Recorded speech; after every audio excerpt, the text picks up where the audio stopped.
Tomorrow marks the 104th anniversary of the New York City Veterans Day Parade, the largest parade in the country honoring our nation's military. Among those joining in the celebrations, the crew of the USS New York, the Navy ship now docked at Pier 88.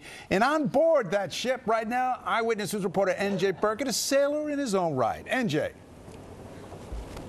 Yes, Dave, we are live on the deck of the USS New York. It is what's known as an amphibious assault ship. It's tied up here on the Hudson River to celebrate, to commemorate Veterans Day. As you said, the ship's 500 crew members from the Navy and the Marine Corps are all here to take part in the commemorations this weekend here in New York City. As you would expect, some of the crew members are from New York City, Dave. And the ship will, it's extraordinary, really. And not just because it's a 21st century marvel of naval power. The ship is made using 7.5 tons of steel salvaged from the ruins of the World Trade Center.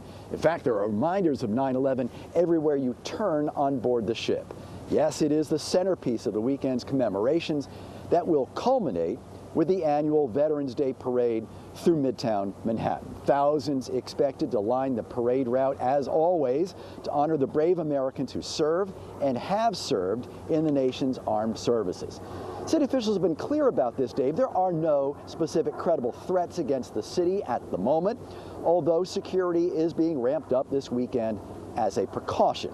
Among those on board the ship is Navy Ensign Glenn Field from Northport, Long Island. Well, one, it fills me with a pride I probably won't even know how to express for years to come. But also, it's interesting to look back on that day and how much it's impacted all of our lives, our national security, and my purpose in wanting to serve my country. And now I feel like I've come full circle in a sense. A part of the ship was actually made from remnants of 9/11 and the World Trade Center. Throughout the ship, there's constant reminders, whether it's a subway stop, recovered steel, or plaques from 9/11. In the bridge, for example, you have a fireman's jacket that was actually used on 9/11. 9/11's impact on the country and New York is definitely an all-the-time reminder on this ship.